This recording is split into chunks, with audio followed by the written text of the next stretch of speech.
parler du Taj-Maj. On va présenter ce test. Qu'est-ce que le Taj-Maj? À travers des chiffres dans un premier temps. Et ensuite, je vais détailler un peu le contenu de chaque sous-test, voilà, et aller un tout petit peu plus en détail sur les points mis en avant dans ce test d'aptitude. Donc voilà, Taj-Maj, test d'aptitude comme je viens de dire. Donc on va tester votre capacité à résoudre des petits problèmes de calcul, des petits problèmes de logique ou de raisonnement, ou des problèmes de français, donc de compréhension de texte ou de syntaxe, voire de grammaire. Donc d'abord en chiffres, le Taj-Maj, c'est divisé en 6 parties qu'on appelle des sous-tests. Il y a 6 sous-tests, donc sur ces différents thèmes que je viens d'évoquer. 6 sous-tests. Chacun comporte 15 questions et il est à traiter en 20 minutes. Le temps a un rôle non négligeable pendant ce test. 15 questions en 20 minutes. Si on fait le petit ratio, ça fait 1 minute 20 par question. Voilà, c'est 1 minute 20 par question. Et je vous rappelle, si vous ne le savez pas déjà, au Taj-Maj, pas de brouillon, pas de calculatrice. Enfin, on utilise l'espace de l'énoncé pour faire ces calculs. Mais voilà, ça fait une petite pression psychologique en plus. Chaque bonne réponse rapporte 4 points. Chaque mauvaise réponse enlève 1 point. Donc aussi, on verra qu'il y a une certaine stratégie de la non-réponse qui rapporte 0 point, donc, mais qui est plus intéressant que d'en perdre 1. Et votre score final vous est donné sur 600. Il est sur 600 le score final. Donc si on fait le petit calcul, en fait, regardez, 6 sous-tests de 15 questions. 6 x 15, 90. Donc il y a 90 questions. Si on a bon à chacune des questions, à 90 x 4, 9 x 4, 36, 360 au max. Or, je dis sur 600. Voilà. Donc il y a un petit coefficient qui vous ramène votre score sur 600. À qui est-il destiné en fait? J'aurais dû commencer aussi par ça. Destiné aux étudiants désireux de continuer ou d'entreprendre des études de commerce, de gestion, typiquement intégrer les écoles de commerce. Voilà, on a Bac+3, Bac+4, on veut intégrer une école de commerce, il y a tout un dossier à remplir et notamment des tests à passer, tests d'anglais aussi, mais surtout Taj-Maj, enfin surtout, et aussi Taj-Maj. Et suivant le score que vous aurez, et aussi votre dossier, est-ce qu'il est joli ou pas joli, vous serez admissible ou pas à l'école de commerce de votre choix. Donc voilà pour ce qui est de la présentation du Taj-Maj en chiffres, on va passer aux sous-tests. Alors on va passer aux différents sous-tests, mais juste avant, j'ai oublié un point clé en fait du Taj-Maj en chiffres. Chaque question comporte 5 propositions qui sont notées A, B, C, D, E. Voilà, 5 propositions, on comprend bien, sachant qu'il y a des points négatifs, -1, rappelez-vous, voilà, qu'on ne va pas forcément répondre au hasard, une chance sur 5 au pif, non, on ne tente pas sa chance.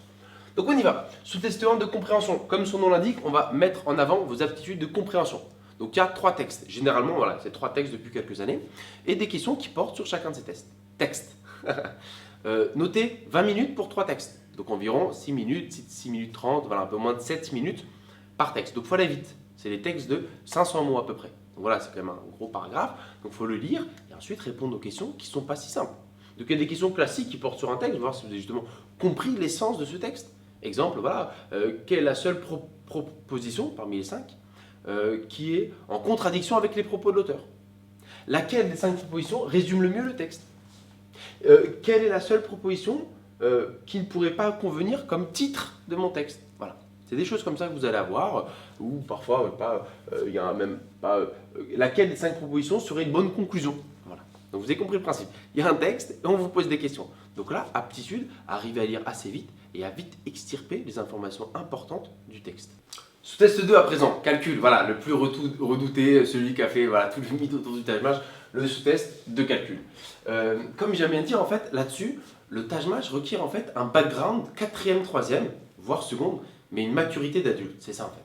Parce que le niveau de connaissance, c'est là où d'ailleurs c'est assez martelé, c'est pas un test de connaissance, c'est un test d'aptitude, même s'il faut des connaissances, donc c'est un propos que je nuancerai un peu et qui vient justement du créateur de ce test, c'est les connaissances dont il y a besoin pour faire tout le Taj-Maj et en particulier le calcul, viennent du collège, voire un peu de la seconde. Mais le niveau de maîtrise, le niveau de technicité dont il y a besoin, il faut aller hyper vite dans les calculs, le niveau de raisonnement, le niveau partir des solutions, bref, on teste beaucoup d'autres qualités, beaucoup d'autres aptitudes justement que vous devez avoir que la connaissance pure. Maintenant, évidemment, il en faut. Donc c'est pour ça que les livres et toutes les vidéos sont assez énormes avec des astuces, des cours, des formules, etc. Il faut tout ça. Maintenant, c'est bien de garder ça en tête, que c'est un test d'aptitude. Donc il a été créé pour qu'on puisse trouver la réponse par un petit raccourci, d'une manière un petit peu subtile. Maintenant, être solide sur les connaissances pures, c'est rassurant et ça permet aussi de trouver les questions. Donc là-dessus, c'est un peu tous les thèmes, fractions, pourcentage, un coup de puissance, beaucoup de géométrie, l'arithmétique. D'ailleurs, ces deux derniers thèmes, c'est les deux qui sont le plus redoutés par les candidats. Géométrie parce que pour beaucoup les maths ça fait bien longtemps, et en quatrième on a tous été traumatisés par un prof, bon j'avoue moi non, mais qui faisait de la géométrie et on n'aimait pas. D'accord, donc la géométrie tient une place quand même non négligeable au tâche-mâche, et l'arithmétique c'est tout ce qui est multiples et diviseurs. Voilà. Ça aussi on n'aime pas trop. Et aussi, ça fait appel à des petits réflexes que vous devez avoir, des petits raisonnements voilà, qui viennent un peu de nulle part, mais qui reviennent régulièrement dans ces tests-là. Un petit exemple, je ne vais pas détailler, mais c'est juste un exemple. Imaginez que je vous dise, voilà, un DVD et un stylo. Et un stylo coûte 20 euros. Il coûte avec deux, 20 euros. Deuxième élément, on sait que le DVD coûte 19 euros de plus. Coûte 19 euros de plus que le stylo. Ok. Donc vous me voyez venir, la question est, quel est le prix du DVD? Prix du DVD. Donc voilà. Pendant que j'écris, vous avez eu le temps de réfléchir. Alors, bah c'est pas 1 et 18, hein, d'accord, enfin, 1 et 19, parce que la réponse spontanée qu'on a envie de dire la première fois qu'on découvre ça, donc pour un candidat non averti, c'est 1 et 19. Non, certainement pas. 1 et 19, certes, ça fait bien 20, bien joué, mais entre 1 et 19, il n'y a que 18 euros d'écart. Donc voilà, donc pour ceux qui n'ont pas dit bien joué, mais avez-vous trouvé la réponse? Bah c'est 50 centimes et 19,50 euros. 50 centimes et 19,50 euros. Ça fait bien 20 et il y a bien 19 euros entre les deux. Voilà. C'est des petits réflexes comme ça et il y en a un certain nombre de petits raisonnements. C'est pas du coup, enfin il n'y a pas de formule. Hein. On peut en trouver, on pourrait extirper une formule, d'accord, mais voilà, c'est des petits éléments comme ça qui viennent s'ajouter aux formules brutes à connaître et qui doivent faire de vous justement voilà, un candidat hyper aguerri pour aller faire face à n'importe quelle question. Sous-test 3 à présent, qui s'appelle raisonnement et argumentation. Selon moi, c'est le plus dur, réellement, parce que c'est plus compliqué de se préparer. Calcul est le suivant et le dernier dont on parlera, la logique. Cela, même si j'ai dit test d'aptitude, on peut vraiment se préparer. On en fait. Au bout d'un moment, on acquiert énormément de réflexes. Et même si ce n'est pas pile les mêmes questions qui tombent, on arrive à être bon. Normalement, si on le fait très sérieusement. Là, pour le coup, voilà, comme c'est vraiment des choses assez différentes de thème en thème, de test en test, je veux dire, c'est plus compliqué de s'y préparer et en étant sûr de soi.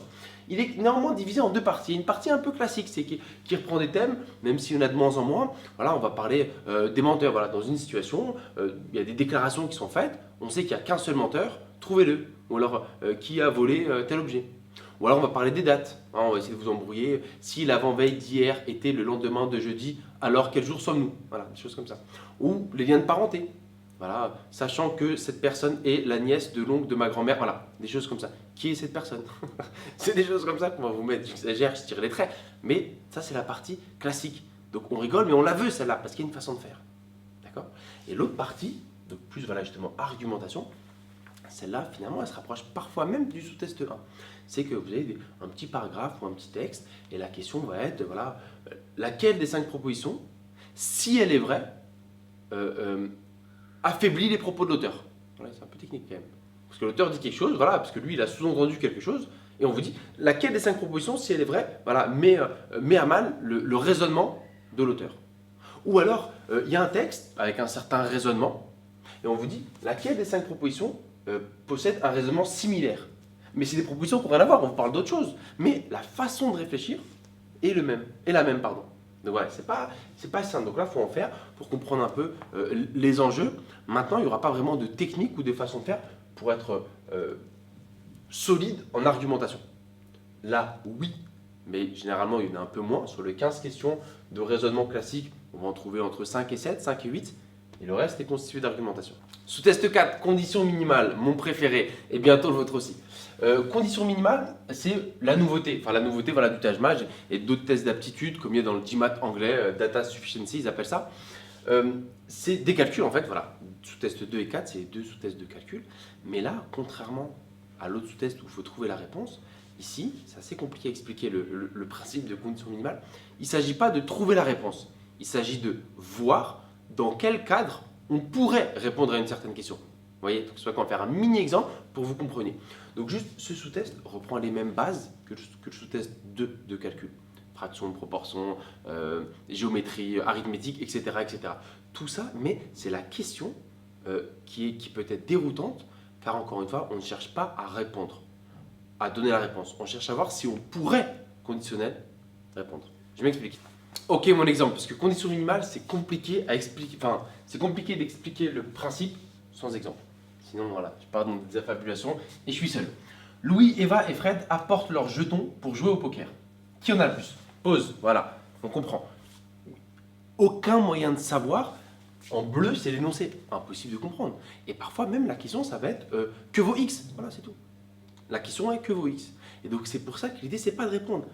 C'est de voir, suivant les indices, donc les informations qu'on vous donne, dans quelle mesure on pourrait, j'insiste, répondre à la question. Parce que le but, c'est pas de dire, voilà, c'est Patrick qui en a plus. Ou Patrick a 12 ans. Ou X égale 7. Oui, souvent, on ira au bout de la question. Mais c'est juste, peux-tu répondre? Pourrais-tu répondre? Donc après, le candidat aguerri et averti n'ira pas au bout des calculs. C'est pour ça que ça peut être le préféré celui-là. Parce qu'en fait, il n'y a pas à faire les calculs. Il y a juste à dire, ah oui, je peux répondre. Ah non, je ne peux pas répondre. Donc, on reprend, ils sont trois, ils vont jouer au poker. Ils ont des jetons, Louis, Eva et Fred. La question est, qui en a plus? Donc on va regarder le premier indice. On vous dit que Louis et Fred en ont ensemble autant qu'Eva. On regarde le premier indice seul. Pour l'instant, le 2 n'existe pas. Louis et Fred en ont ensemble autant qu'Eva. Est-ce que, avec cette information-là, on peut répondre à la question? Est-ce que, maintenant qu'on sait que Louis et Fred en ont ensemble autant qu'Eva, est-ce qu'on sait qu'il y en a plus? Bah oui, c'est Eva. Parce que de toute façon, ils amènent leurs jetons. Donc on suppose qu'ils en ont au moins un chacun. Voilà, c'est là où je dis maturité d'adulte. Ah non, il ne vient pas avec 0 jeton. L'énoncé nous pousse à penser ça. Donc Louis et Fred, Louis plus Fred égale Eva. Bah c'est Eva, elle en a le plus. D'accord? Donc l'information 1, elle nous permet de répondre à la question. Un seul permet de répondre à la question. Okay. Maintenant, on va regarder avec l'information 2 seul. On oublie la 1. Tout le fonctionnement en condition minimale arrivera dans une autre vidéo. Donc maintenant, on regarde l'information 2 toute seule. On nous dit que, on oublie la 1.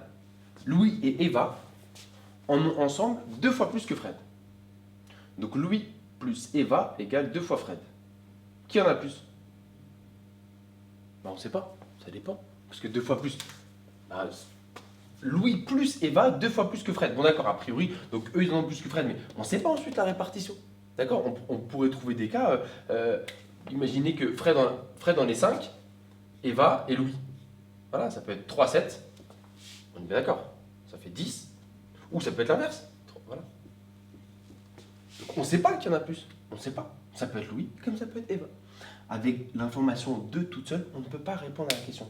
Ça dépend. D'accord? Donc, on récapitule. L'information 1 seul m'a permis de répondre. L'information 2 toute seule ne m'a pas permis de répondre. Et c'est là où condition minimale, c'est encore un peu plus compliqué. Une fois qu'on a compris dans quelle mesure on répond à la question, il faut encore savoir ça correspond à quelle lettre. Parce que rappelez-vous, chaque question, 5 propositions. A, B, C, D, E. Et là, comme l'information 1 m'a permis de répondre, l'information 2 ne m'a pas permis de répondre, il faut rendre A. Voilà, donc il faudra même apprendre ça aussi. Donc au début, condition minimale, c'est assez compliqué parce que voilà, on est embrouillé, comment ça, qu'est-ce qu'il raconte. Mais une fois qu'on accepte le concept, eh ben, ça va beaucoup plus vite parce qu'on n'a pas à répondre aux questions. Enfin, on n'a pas à trouver la valeur. On a juste à voir si on peut répondre ou pas. Alors le sous-test suivant, donc le 5, s'appelle l'expression. En gros, c'est du français. Donc c'est celui qui est raccordé quelque part au premier, qui était compréhension, rappelez-vous. Celui-là, c'est vraiment un peu votre héritage en français. Voilà, dans quel cadre, encore une fois, vous écoutiez bien la prof en 4e qui vous parlait de toutes ces règles voilà, de grammaire et d'orthographe. Il y a un peu de ça. C'est pour ça que là aussi, sauf si vraiment vous vous y prenez tôt pour réviser le tâche-mage, c'est un peu compliqué de refaire son retard, si tant est que vous ayez du retard. Parce que c'est quand même assez vaste. Vous connaissez bien voilà, la grammaire, le niveau de lexique et de syntaxe en français, c'est assez compliqué de tout revoir. Alors qu'en maths, on peut tout revoir en vrai en 2-3 mois. En français, c'est plus compliqué. D'accord? Donc, il y a aussi matière à réviser, mais voilà, quelque part, encore une fois, le test d'aptitude prend tout son sens. Bon, expression. Donc, c'est généralement divisé en 3 parties ce sous-test. La première, qui s'appelle parfois synonymie et autres effets de sens. Voilà, c'est en gros, il y a une phrase, on vous souligne un mot, et on vous dit, voilà, parmi les 5 propositions suivantes, quelle est celle dont le sens est le plus proche du mot souligné? Donc on vous demande en gros un synonyme. Mais on va vous sortir des mots qu'a priori vous ne connaissez pas. Donc en fonction du contexte de la phrase, on pourra répondre normalement. D'où test d'aptitude versus test de connaissance. Même si tu ne connais pas le mot, en regardant le contexte de la phrase, en éliminant quand même certains mots des propositions, tu pourras trouver la bonne réponse. C'est ça en fait encore une fois ce que signifie test d'aptitude. La deuxième partie, correction grammaticale et lexicale. Voilà. Donc là, c'est franchement la plus compliquée. Il y a un texte, voilà, de 5-6 lignes. Enfin non, 5 lignes, j'exagère. Rien que 2 lignes, c'est suffisant. Et on vous dit combien est-ce qu'il y a de fautes d'orthographe. Combien ce texte ou ce paragraphe comporte-t-il de fautes d'orthographe. Mais c'est pas juste il manque des S au pluriel, attention, c'est du niveau. Donc voilà, ça c'est assez compliqué. Donc voilà, et lexical, et bon après, voilà, c'est bon, niveau de style et formulation optimale, c'est un peu comme ça qu'on l'appelle. Par exemple, il y a une certaine phrase, vous avez 5 propositions, et c'est quasiment la même phrase, mais avec voilà, des petits changements. Et il faut dire, en gros, quelle est la phrase la plus élégante parmi les 5 propositions qui disent la même chose, hein. Donc avec quasiment les mêmes mots, mais une elle va être au passé, l'autre elle va être à l'imparfait, l'autre voilà. Il y a des petites choses qui changent comme ça, dont au lieu de que, et on vous dit, quelle est la plus belle en gros, la plus élégante, celle qui respecte toute la syntaxe, etc. etc. Donc c'est un peu lié à la correction grammaticale.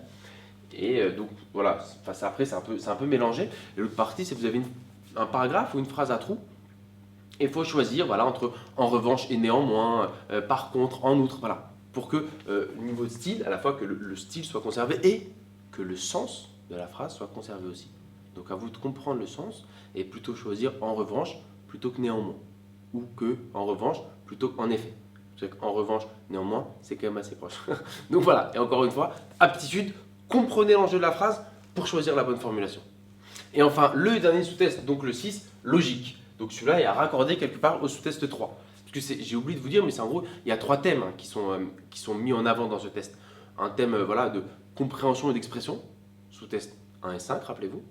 Ensuite, une partie plus de calcul, sous-test 2 et 4, c'est la même famille.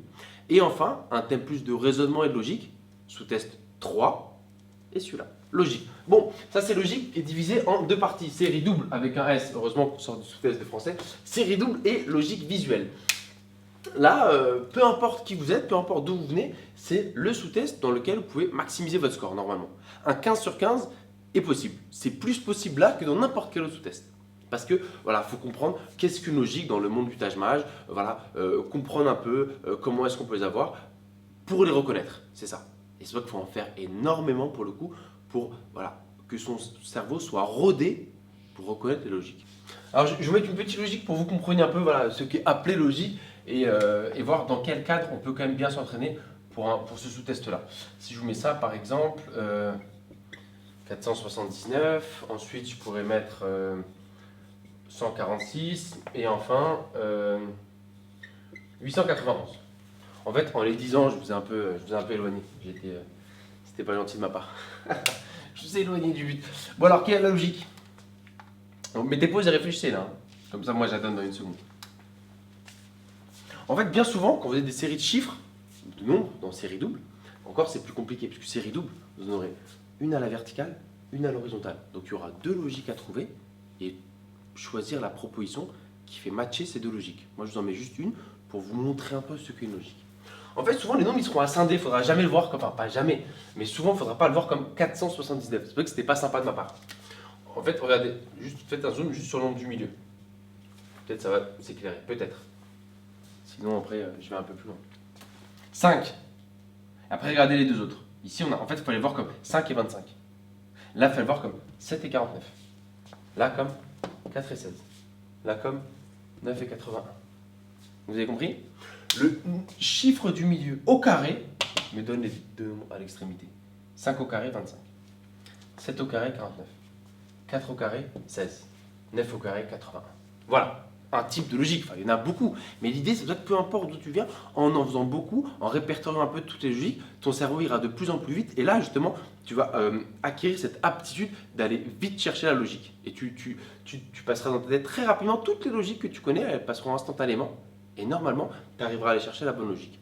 Donc on peut aller chercher 15 sur 15 mais c'est très difficile, mais voilà, il n'y a pas besoin de connaissances comme il faut l'admettre pour les sous-tests de calcul.